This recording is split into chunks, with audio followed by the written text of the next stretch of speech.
Okay मुझे पता है कि मैं इस वीडियो के लिए बहुत ज्यादा लेट हूँ, और वो इसीलिए क्योंकि मेरे पेपर्स हो रहे थे। अब तुम सभी को पता है कि पेपर्स में या तो विन है या तो लन है। प्लस चूंकि आजकल ड्रैगन बॉल सीरीज देख रहा हूँ, तो इसलिए सीजनल एनिमेज में नहीं देख रहा। अब जब मुझे टाइम मिल रहा है तो मैंने सीजनल एनिमे फाइनली देख लिए मैं, और अब इस वीडियो के अंदर मैं फॉल 2024 में जितने भी एनिमे एयर हुए हैं उन सब के बारे में मैं बात करूंगा। और यहाँ पे एक ट्विस्ट है कि इस दफा हम एनिमे को टियर लिस्ट में रखेंगे। जी हाँ, फुल एनीट्यूबर वाले शश के। तो बिना किसी देरी के शुरू करते हैं। सबसे पहले तो सबसे लोवेस्ट रैंक की अगर हम बात करें, जिसका नाम by the way what the है, तो या इस लिस्ट में जो फर्स्ट एनिमे है उसका नाम उजुमाकी है। अब ये उजुमाकी फॉल 2024 में एक बहुत ज्यादा हाइप्ड एनिमे था। इवन तो इसकी फर्स्ट एपिसोड ने सबको शॉक कर दिया था कि यार ये अपनी हाइप के ऊपर उतरा है, लेकिन फर्स्ट एपिसोड के बाद जो सेकंड एपिसोड के अंदर जो डाउनफॉल आया, the fuck is this animation bro. इसीलिए मैंने बस दूसरे एपिसोड देख के वो भी पूरी नहीं देखी थी, मैंने छोड़ दिया था एनिमे। शुक्र है भाई मैंने इसकी मांगा पढ़ी भी थी। और वैसे मैंने उजुमाकी के ऊपर एक डेडिकेटेड वीडियो बनाई हुई है जिसके अंदर मैंने मांगा प्लस एनिमे दोनों को डिस्कस किया हुआ है। इसीलिए इसका दूसरा एनिमे है 2.5 डायमेंशनल सेडक्शन, और ये एनिमे बनाया हमारे प्यारे स्टूडियो जेसी स्टाफ ने। मतलब इस किस्म के एनिमे की 24 एपिसोड सिर्फ जेसी स्टाफ ही बना सकता है। और ये जब मैंने देखा था तो स्टार्टिंग में मुझे इसने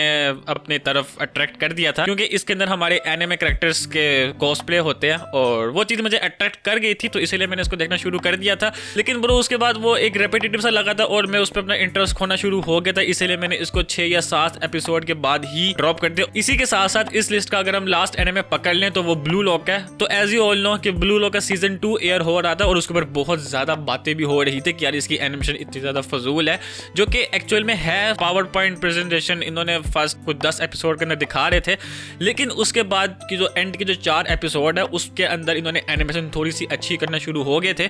और लास्ट एपिसोड की तो एनिमेशन में फिर का तो बहुत ज्यादा कमाल है। मैंने वैसे ब्लू लॉक के ऊपर डेडिकेटेड वीडियो बनाई हुई है, अगर तुम लोग ने देखनी है तो वो देख सकते हो। अब हम अगर एक कदम ऊपर जाएं तो अगली जो टियर लिस्ट है उसका नाम ठीक ठाक है, मतलब जो ठीक ठाक से एनिमे मुझे लगे थे। सबसे पहला जो एनिमे है वो है ट्रिलियन गेम। जी हाँ, ये हमारे मैड हाउस स्टूडियो ने बनाया हुआ है। और वैसे मैं एक बात करता हूं कि मैड हाउस हमेशा से डिफरेंट किस्म की स्टोरियां पकड़ता है। अब ये एनिमे काफी ज्यादा हटके है, बिकॉज ये एक किस्म का स्लाइस ऑफ लाइफ भी है। मतलब इसके अंदर जो हमारे मेन कैरेक्टर्स होते हैं उनको अपना एक बिजनेस बनाना होता है ताकि वो दूसरे बिजनेस को हरा सके। तो यार ये इस किस्म की स्टोरी है। और जब मैं चेक कर रहा था इस स्टोरी के ऊपर पहले से ही एक लाइव एक्शन बनी हुई है, मतलब एक जापानीज ड्रामा बना हुआ है। तो में से वो लोग जो कि कोरियन ड्रामा या जापानीज ड्रामा देखते हैं, या जिसको स्लाइस ऑफ लाइफ देखना है लेकिन रोम कॉम नहीं देखना, तो वो ये एनिमे देख सकता है, उसको काफी ज्यादा मजा आएगा। अब हम अगर इस लिस्ट के अगले एनिमे की बात करें तो वो है नेगेटिव पॉजिटिव एंगुलर। जी हाँ, ये नट स्टूडियो की तरफ से एक ओरिजिनल एनिमे है, और ये एनिमे मैं कहता हूँ भाई इसने मुझे बहुत ज्यादा इंप्रेस कर दिया बिकॉज ऑफ इट्स प्लॉट। क्योंकि भाई इसके अंदर का कॉन्सेप्ट मुझे काफी ज्यादा अच्छा लगा कि अगर तुम बहुत ज्यादा डिप्रेस्ड हो गए हो तो तुम कोई एक ऐसी चीज पकड़ लो जिससे तुम अपने उस डिप्रेशन वाली स्टेट से तुम एस्केप कर सकते हो। तो ये कॉन्सेप्ट मुझे बहुत ज्यादा अच्छा लगा था, और यही कॉन्सेप्ट हमारे इस एनिमे के अंदर है। इसके अंदर जो हमारा मेन कैरेक्टर होता है सुनी हीरो, वो एक कॉलेज स्टूडेंट है और लोन से वो घिरा हुआ है। फर्स्ट एपिसोड के अंदर ही उन्होंने हमें दिखा दिया था कि वो सुसाइड करने वाला होता है, लेकिन वो समहाउ बच जाता है। और फिर उसके बाद उसको पूरा एक फिशरमैन का टोला मिलता है, और वो फिर उन्हीं के साथ लग के वो फिशिंग करना शुरू कर देता है। मैंने वो जो एस्केप वाला कॉन्सेप्ट बताया था, इस एनिमे के अंदर वो एस्केप वाली चीज फिशिंग को पकड़ा हुआ है,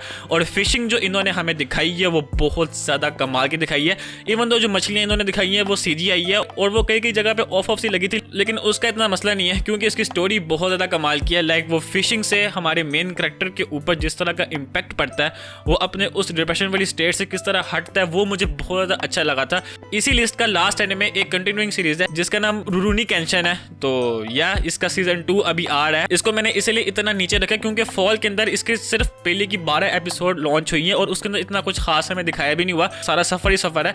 बस एंड में आके हमें इन्होंने फाइट दिखाई है, जब हमारे बतोसाई को नई तलवार मिल जाती है, वो फाइट दिखाई थी, और वो फाइट काफी ज्यादा अच्छी थी। लेकिन चूंकि पूरा एनिमे की अब हम बात कर रहे हैं, आई होप कि अगली की जो 12 किस्तें हैं वो फुल ऑफ मजे की होंगी। अब हम जरा इससे एक और कदम ऊपर जाएं तो अगली जो हमारी टियर लिस्ट है उसका नाम मैं देख लूंगा, जो मुझे अच्छे एनिमे लगे थे लेकिन इतने ज्यादा अच्छे नहीं लगे थे। अब इस लिस्ट के अंदर सिर्फ 2 एनिमेज है, जिसमें से पहला हमारा ब्लू बॉक्स है। अब ब्लू बॉक्स एक काफी ज्यादा हटके मुझे लगा था बिकॉज ये एनिमे रोमांटिक और स्पोर्ट्स का मिक्सचर है। जी हाँ, हमारे जो मेन मेल कैरेक्टर होता है वो बैडमिंटन खेलता है, और हमारी जो मेन फीमेल कैरेक्टर होती है वो बास्केटबॉल में काफी ज्यादा अच्छा खेलती है। और इसके अंदर जो हमारा मेन मेल होता है वो हर रोज सुबह सुबह जल्दी अपने स्कूल जाता है ताकि वो हमारी चिनासू से मिल सके। मतलब तुम समझ लो वो उसका क्रश ही होती है और कुछ टाइम के बाद वो क्रश जो है वो उसी के घर में रहना शुरू हो जाती है। कौन बंदा नहीं चाहेगा कि यार उसकी क्रश उसके साथ रहे सेम घर में। मुझे इस एनिमे की जो बात मुझे बहुत ज्यादा अच्छी लगी है वो ये है कि ये हमारे जो रोमांटिक सीन्स है उसको काफी ज्यादा मेच्योरिटी के साथ लेकर जाती है। साथ में साइड में हमारे स्पोर्ट्स को भी लेके चलती है, लेकिन जब बात आती है हमारे रोमांस सीन्स की काफी ज्यादा मेच्योरिटी के साथ इन्होंने वो सीन दिखाए हुए हैं। अब अगला एनिमे जो इस लिस्ट के अंदर है वो है रनमा हाफ। और रनमा हाफ अराउंड 1980s में ये बना था और अब मापा इसको रीएनिमेट कर रहा है और यह एनिमेशन क्वालिटी काफी ज्यादा अच्छी है, बहुत ज्यादा कलरफुल ग्राफिक्स है। इसके अंदर जो स्टोरी है वो रोमांटिक है लेकिन साथ में कॉमेडिक सीन भी इन्होंने दिखाए हुए हैं और कॉमेडी सीन मैं कहता हूँ काफी ज्यादा अच्छे लगे हैं।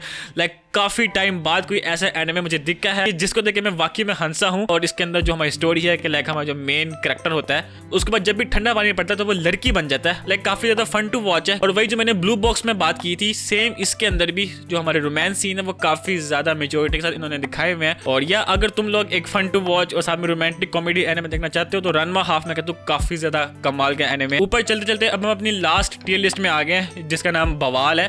पहला एनिमे जो इस लिस्ट के अंदर है वो हमारा फैन फेवरेट दांतादान है। अब दांतादान के ऊपर मुझे कुछ कहने की जरूरत नहीं है बिकॉज ये एनिमे काफी ज्यादा फेमस हो गया है। इसकी स्टोरी काफी ज्यादा हटके है और लाइक इसके अंदर जो सीन्स है, जो ह्यूमर है, जो अजीबोगरीब सीन दिखाए हुए हैं, इवन जो फाइट्स हमें दिखाई हुई है, सब कुछ काफी ज्यादा कमाल का है। इन शॉर्ट में कहूँ तो ये 12 एपिसोड के अंदर काफी ज्यादा कमाल का एनिमे। यार वैसे मुझे इसके ऊपर बात करने की जरूरत नहीं, मैंने वैसे इसके ऊपर एक डेडिकेटेड वीडियो बनाई हुई है, अगर तुम लोग ने देखना चाहते हो तो वो देख सकते हो। इस लिस्ट का अगला और लास्ट एनिमे जो है वो मैं कहता हूँ कि भाई उस एनिमे ने मुझे शॉक कर दिया था और वो मुझे इतना ज्यादा कमाल का लगा कि मैं उसको दांतादान के ऊपर भी रखता हूँ। और आई थिंक सो इस साल में जितने भी नए एनिमेज आए हैं उन सब में मैं इसको टॉप पर रखूंगा।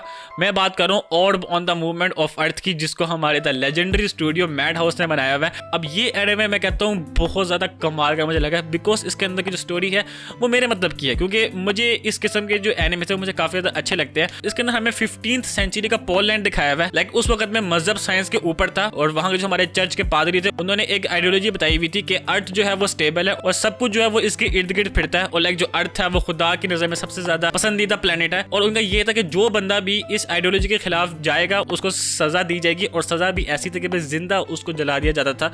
और जो टॉर्चर इसके अंदर हमें दिखाया वो बहुत ज्यादा कमाल का दिखाया हुआ है। विलेन सागा के बाद मुझे इतने टाइम बाद इस एनिमे के अंदर मुझे टॉर्चर दिखाया गया जो कि काफी ज्यादा कमाल का टॉर्चर है और वेल एनिमेटेड ये एनिमे है। अभी तक इसकी 15 एपिसोड आ गए भी है और लाइक मैं इसको फुल फॉलो कर रहा हूँ और मुझे इसकी हर एपिसोड का वेट रहता है। और ये एनिमे मैं कहता हूँ कि भाई सब लोगों को पसंद नहीं आएगा, लाइक मुझे ये पसंद आ गया, मे भी तुम लोगों को पसंद ना आए क्योंकि ये सेनन टाइप एनिमे मुझे काफी ज्यादा अच्छे लगते हैं, इसीलिए मैं इसको सबसे ज्यादा टॉप पर रख रहा हूँ। अब वैसे एक और एनिमे बचता है और मैंने इस एनिमे को अपनी किसी भी लिस्ट के अंदर नहीं रखा क्योंकि ये इतना ज्यादा कमाल का एनिमे है कि मैंने इसके लिए एक अलग से लिस्ट बनाई हुई है जिसका नाम ब्लीच है। और या अब तुम सबको पता है कि भाई मैं ब्लीच का कितना बड़ा फैन बॉय हूँ और ब्लीच का 1000 ईयर ब्लड वॉर का पार्ट 3 ईयर हुआ था और वो भाई मैं कहता हूँ इतना ज्यादा कमाल का मुझे लगा था। उसके अंदर क्या क्या हमें नहीं दिखाया था, मैंने इसके ऊपर एक पूरी डेडिकेटेड वीडियो बनाई हुई है। आज के लिए बस इतना ही। अब वैसे ये मेरा फर्स्ट टाइम था कि मैंने इस किस्म की ये टियर लिस्ट टाइप वीडियो बनाई है। अब तुम लोग मुझे नीचे कमेंट में बताओ क्या मैं इस किस्म की और वीडियोस बनाऊं। तो या अगर आपको आज की वीडियो पसंद आई है तो हमारे इस चैनल को सब्सक्राइब कर दे। मैं मिलता हूं आपको अपनी किसी नेक्स्ट वीडियो में, तब तक के लिए अल्लाह हाफिज एंड सायोनारा।